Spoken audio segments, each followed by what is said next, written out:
Now today we will start with the basic principles of our constitution. The first being sovereignty. अब India is a sovereign country, ये तो हमने कई बार सुना है, बट सोवरेन का मतलब क्या होता है? सोवरेन का ये मतलब होता है कि इंडिया एक इंडिया नहीं, अगर कोई भी सोवरेन कंट्री है तो उस कंट्री को अपना अगर इंटरनल डिसीजन लेना है तो इट इज़ फ्री कि वो अपनी कंट्री खुद गवर्न करे without any external control. External control मतलब कोई भी बाहर की कंट्री या कोई भी बाहर का, मतलब नॉट फ्रॉम इंडिया, वो कंट्रोल नहीं कर सकता हमारी गवर्नमेंट को, ना हमारे इंटरनल डिसीजंस को. Sovereignty refers to the freedom to govern oneself within a territory and to be free from any external control. मतलब वो आराम से फ्रीडम से अपने आप को गवर्न कर सके, मतलब अपनी कंट्री को गवर्न कर सके एक टेरिटरी के अंदर, और free from any external control. इसका मतलब कि वो कोई भी बाहर की कंट्रोल, मतलब बाहर का कोई भी नेशन उसको कंट्रोल नहीं कर सकता है. All Indians are free to govern themselves and to make laws.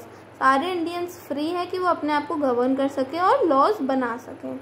There should be no external interference of any kind in the functioning of the government. अगर हमारी गवर्नमेंट फंक्शन कर रही है कोई भी, तो कोई भी बाहर की फोर्स, मतलब एक्सटर्नल इंटरफेरेंस, मतलब ताक झाक या नोक जो कुछ भी बाहर का, that who is not from India, वो अगर इंटरफेयर करे, ऐसा नहीं हो सकता, because India is a sovereign country, और सोवरेन कंट्रीज में ऐसा नहीं होता है.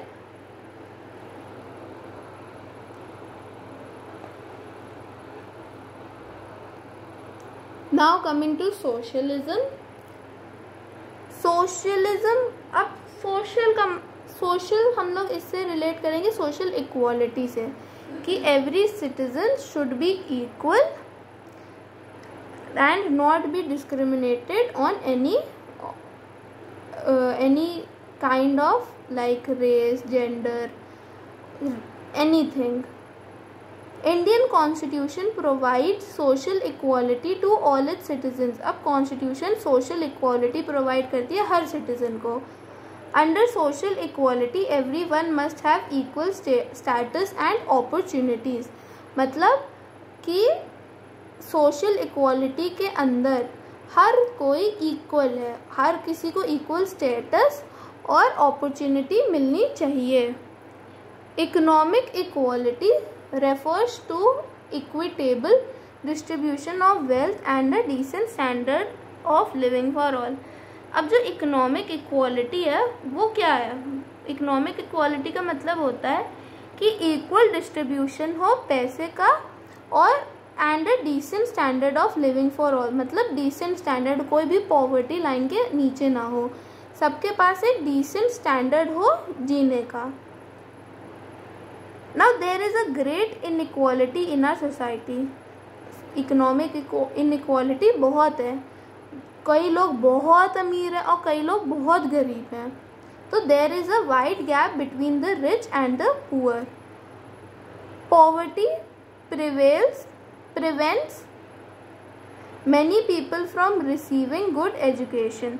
अब जो पॉवर्टी है, जैसे जो पॉवर्टी लाइन के भी नीचे लोग रहते हैं, वो अपने बच्चों को अच्छी एजुकेशन नहीं दे पाते हैं, जिसकी वजह से उनको अच्छी जॉब्स नहीं मिलती हैं और वो अपने लिए ज़्यादा पैसे नहीं कमा पाते हैं. तो ये जो पॉवर्टी का साइकिल है, जो गरीबी का साइकिल है, वो उनकी ज़िंदगी में चलता ही रहता है. Poverty prevents many people from receiving good education which in turn prevents them from getting well paid jobs. अगर उनको अच्छी एजुकेशन नहीं मिलती तो उनको अच्छी जॉब्स भी नहीं मिलती हैं. Thus the poor are caught in a vicious cycle of poverty. मतलब वो एक vicious, मतलब बहुत गंदी साइकिल ऑफ पॉवर्टी में वो घूमते ही रह जाते हैं. For the proper development of a country, it is important to bridge the gap between rich and the poor by achieving both social and economic equality.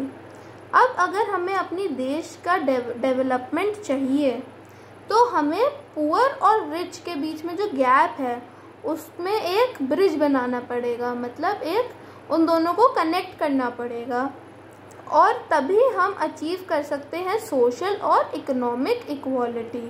देखो तब कोई इतना ज़्यादा डिस्क्रिमिनेट भी नहीं करा जाएगा।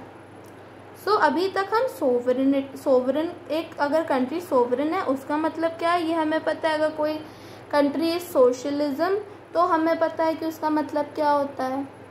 Now coming to secularism. अब सेक्युलर का मतलब क्या होता है? सेक्युलर का मतलब होता है कि उस कंट्री में सारे रिलीजन्स को इक्वल वो दिया जाएगा, इक्वल प्लेटफॉर्म मिलेगा सबको। India is a secular country, this means that there will be no state religion, मतलब एक रिलीजन नहीं होगा, सारे रिलीजन्स होंगे और सबको इक्वली ट्रीट करा जाएगा। All religions will be treated equally. The constitution also guarantees the right to freedom of religion as a fundamental right. अब right to freedom of religion क्या होता है? Right to freedom of religion ये है कि अगर आप किसी भी रिलीजियस फैमिली से आते हो पर आपको अपना रिलीजन चेंज करना है तो you are free to change your religion. अगर आपको किसी भी रिलीजन में जाना है आप जा सकते हो। अगर आपको कोई भी रिलीजन पसंद आता है आप उसको ले सकते हो, मतलब किसी आपके ऊपर किसी का भी रोक टोक नहीं है। ना ही आपको जिस कंट्री में आप रह रहे हो अगर वो सेक्युलर कंट्री है वो आपको वो मना नहीं कर सकती, बल्कि ये आपको वो राइट देती है। This includes the freedom to profess, propagate and practise any religion, मतलब आप उसको अपना फैला सकते हो, मतलब अपने आप आइडियल से सबको बता सकते हो, प्रैक्टिस कर सकते हो। Hence every religious group in India can practice and propagate its faith, मतलब अपने फेथ को आगे बढ़ा सकते हैं, वो propagate कर सकते हैं। The government has the duty to protect the life, liberty and property of all its citizens without discriminating against them on the basis of caste, creed, religion or sex। Now जो government है उसकी duty है कि वो किसी भी citizen की life, liberty मतलब फ्रीडम और प्रॉपर्टी प्रोटेक्ट करे और किसी सिटीजन को भी डिस्क्रिमिनेट ना करे। कौन कौन से बेसिस पे? कास्ट, मतलब आप किस कास्ट से आते हो, किस क्रीड से आते हो, या आपका कौन सा रिलीजन है, या आपका कौन सा जेंडर है, तो वो किसी भी बेसिस पर आपको डिफ्रेंशिएट नहीं कर सकता है। So we have done till secularism.